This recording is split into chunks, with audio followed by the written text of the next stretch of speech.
dan daya berpikir sampean sampai dinilai seperti itu tuh sampean ngelakuin apa atau sampean bergaul dengan siapa? Atau dari orang tua. Berarti kan didikane wong tuane. Ayahku juga kan dulu kan kalau ngomong aku tuh pengennya punya anak itu nikah itu and bye-bye. Yang sayang sama anak aku kayak gitu. Kalau orang sayang itu ya dia nggak bakalan tega berbuat yang nggak baik. Nyambung gitu. Nggak apa-apa. Kalau misalkan sayangnya cuma sayang di mulut kan beda. Kalau sayangnya udah sampai ke hati itu orang sayang itu nggak bakalan tega nyakitin hati orang lain. Wow. Standing applause. Dalam guys, iki podcast yang punya nilai nih, ngawari. Ngaji rasa. Harus bisa ngaji rasa diri jero ya. Iso rumangsa, aja rumangsa iso, ngono kan? Salah satunya kan hal-hal kayak gitu juga kan? Iya. Ya kalau dari kecil sih bapakku paling ngomong kecil ya. Kalau misalkan kamu dicubit sama orang sakit nggak? Sakit ya berarti kamu jangan nyubit dia karena dia juga pasti sakit. Masuk Pak Eko.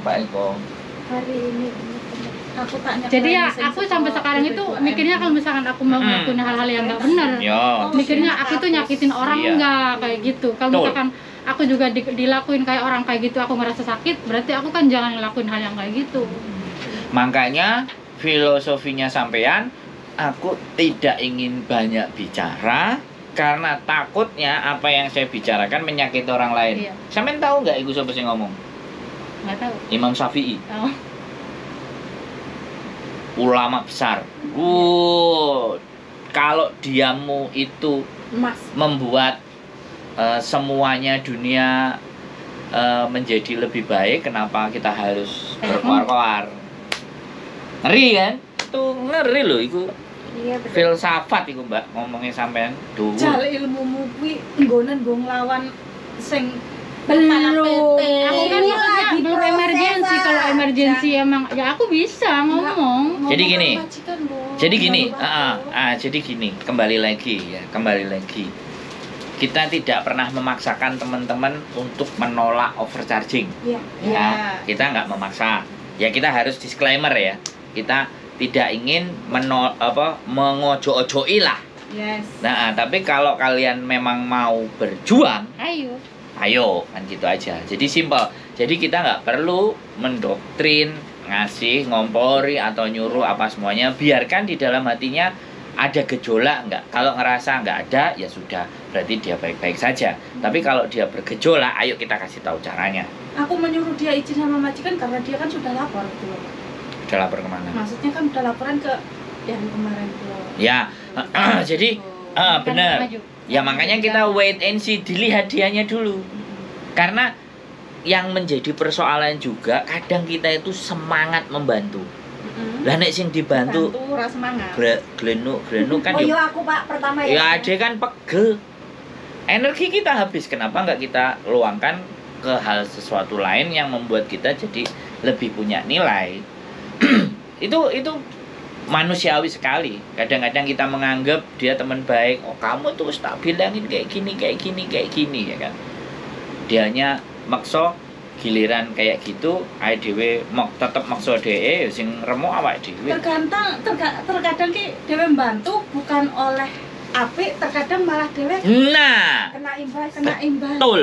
Tulung malah ke Jadi gini, itulah yang dinamakan pemikiran atau filsafat bahwa sebenarnya berbuat baik itu berat. Nah iki aku sidane cerita meneh masalah wingi.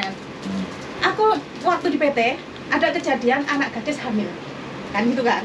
Anak gadis hamil di PT. Iya. Oh, proses. Nah, di saat itu dia sakit kan? Drop pingsan. Ditutup sini itu. Air minumnya semuanya piye iki? Wis gampang. Enggak ditutup sini. Enggak tanya minum kopi enggak. Aku enggak minum kopi soalnya. Air putih. Aku bawa. Banyu. Semua. Aku bawa tenang. Tenang. Hamil. Ditutup sih biar itu. Iku kan dia pingsan, gak enek sing nolong ngono lho, Mas. Apa? Mikrofon. Heeh. Yang baik. Oh, sampean suarane ri soalnya. Mosok iki lho. Antara rampau ngene ae. Loh, iya, Mbak. Luwih banteran aku. Lanjut. Wis. Nah, di saat itu kan gak enek sing nolong kan. Anak Maksudnya itu. cuma jadi hubungan wong satu PT. jadi hubungan, bahkan dia dimaki-maki oleh staf PT. Di situ jadi tontonan. Nah, kan aku akhirnya tak golah, ya aku njaluk tolong karo sopir PT lah. Digawa nang klinik enggak eneng sing gelem nampa. Akhirnya digawa nang rumah sakit. Aku takon karo bapak saya, Pak, iki piye biayane? Loh, kan kalian sing gawa, ya aku nggak tanggung jawab. PT. Iku sopirnya loh. Nah, akhirnya aku telepon lah staf, Mbak, pakai duitmu dulu. Sebenarnya aku ya wis siap. Emang wong aku wong niate nolong, yes. Wis siap. Kan siap. Cuman kan wong eneng PT, ya aku kan musyawarah. Bener. Akhirnya nggak eneng kabeh sing bantu aku ngeluarke ini. Bahkan kuwi pihak rumah sakit tidak mau bertindak sebelum ada yang tanda tangan, betul. Indonesia akhirnya gitu. Aku sing tanda tangan kan, aku orang lain loh. Nah, lah kok sudah anaknya wis ngrojol loh Mas, wis anak gede dia balik lagi nang PT saiki. Dia udah terbang, udah. Sebentar, terus. Nah, terus, jangan disebut. Ya udah. Jangan disebutkan, wes lanjut terus. Nah, iku DE pas waktu nang PT entuk omongan. Jarene ngene, aku ki ngomong ke DE, "Mak, pokoknya eneng kabeh ancamane iku, bahkan arep matahke leherku." DE ngancam aku, jangankan emak yang ibaratnya orang lain, emakku aja loh tak tendang. Gara-gara? Ingat nggak? Tentang Ya wes gitulah, terus lanjut. Akhirnya DE iki ngomong ke aku, jadi aku ngomong ke DE, lah aku ngomong ngene. Loh, jangankan kok aku, satu PT semua yang ngomongin kamu. Posisi kamu hamil di PT terus pingsan, jadi hubungan orang itu nggak cuma aku. Lah orang yang ngadu ke kamu nolongin kamu nggak? Kan? Nolongin nggak? Lah kalau aku ngomongin kamu, tapi aku nolongin kamu.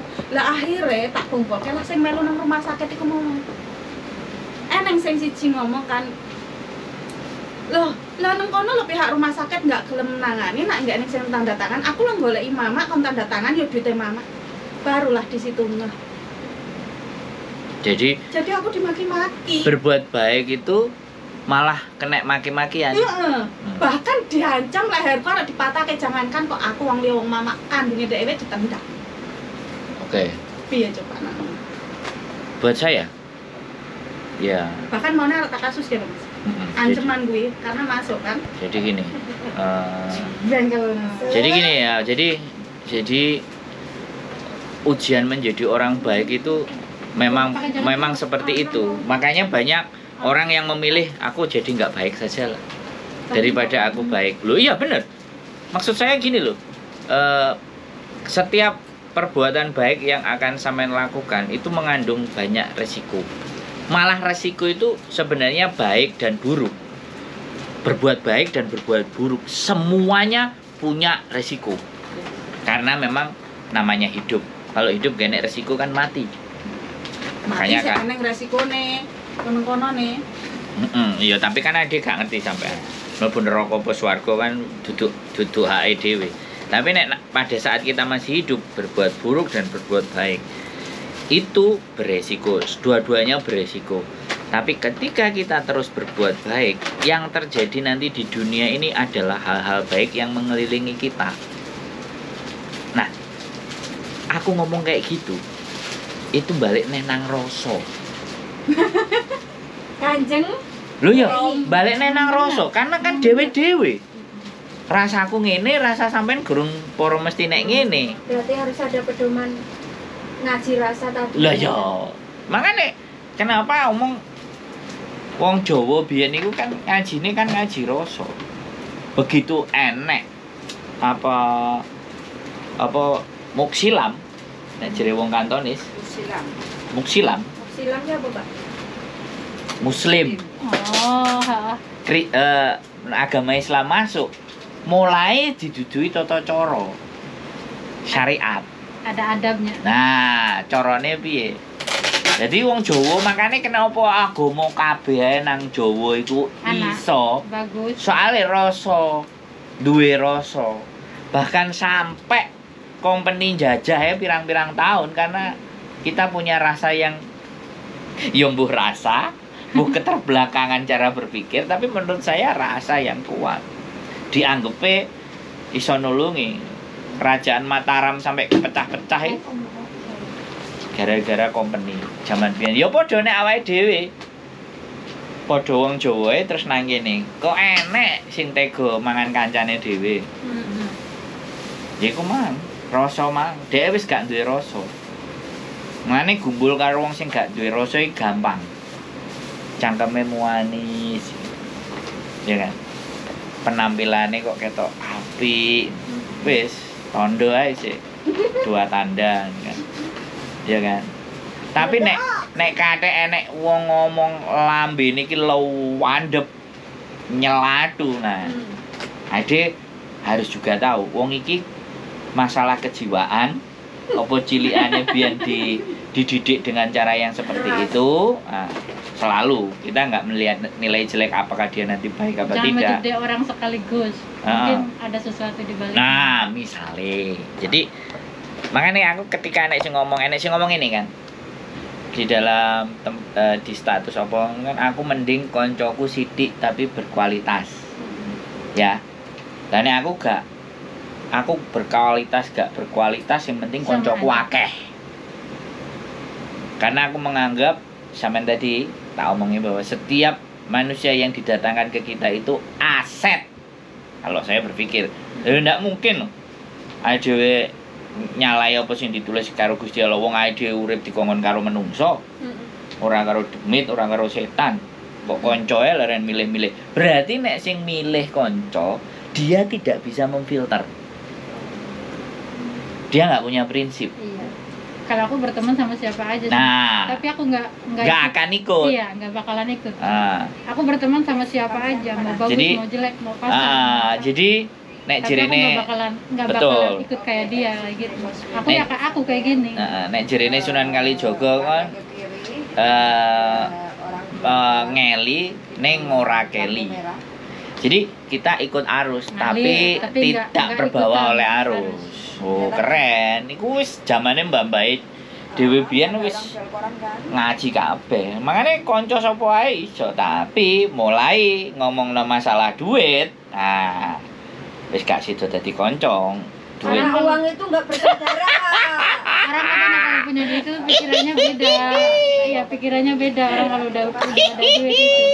Ngomong duit, ngomong dokumen.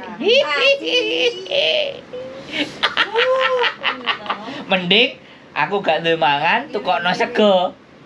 Mending ngono timbang aku nembung utang piye ya. Ning tonggoku siji nih. Aku tidak mau kalau ada saudara utang aku kasih.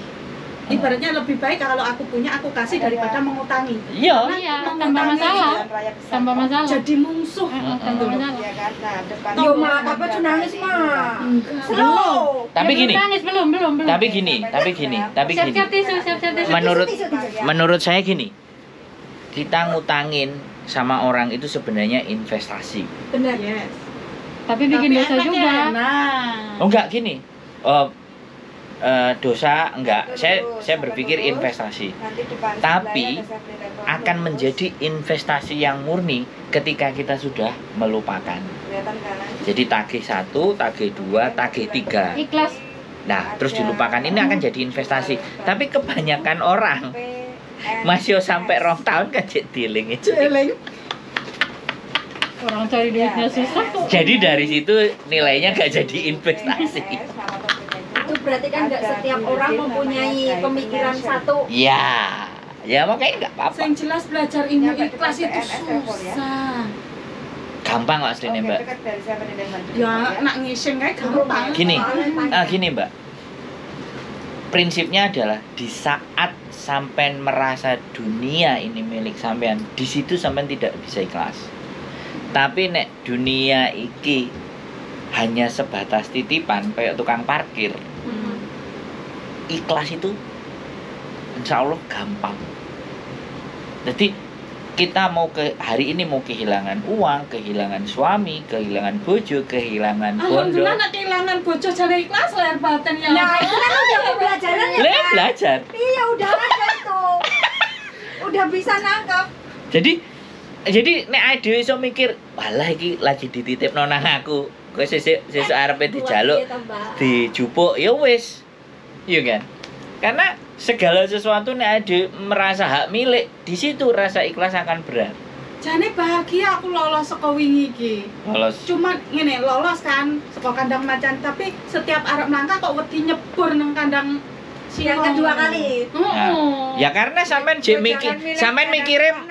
mikire macan karo singa. Sampean gak mikir enek menjangan, enek gajah, enek sapi, sing kena digawe nyambut gawe, jaran kena ditumpaki. Dadi uripe mau gak macan ambek singa, enek jaran, enek sapi. Ya bener lah. Banyak pilihan. Ngaji rasa ngawur iki ngaji rasa iki. Perlu belajar karo Mbak ini. Nah, tenan. Mendekatkan diri. Iya, jadi apa ya? Dunia itu warna-warni gitu loh. Aja cuman sak werna, mendas nek sak werna. Dhewe kate model apa nang Hongkong? Kate sempakan tok mlaku. Iso. Kelamben model apa iso. Ya kan? Herane aku nak nang luar negeri lemu loh. Berarti lepas kok bojo kan aku lemu, berarti paling emang ojo bojo ben lemu ngono ya. Loh, itu gini, itu pilihan, Mbak. Sampean pengin duwe bojo ambek enggak, itu pilihan sampean. Tidak ada hak saya untuk membatasi.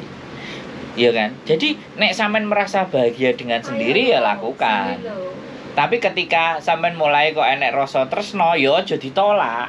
Anugerah. Iya, perasaan itu kan anugerah. Iya, aja ditolak. Itu yang ngirim kan Tuhan loh. Iya, itu kan maksudnya kita itu suka ke seseorang itu paling diseleksi titik lulus seleksi yo gas.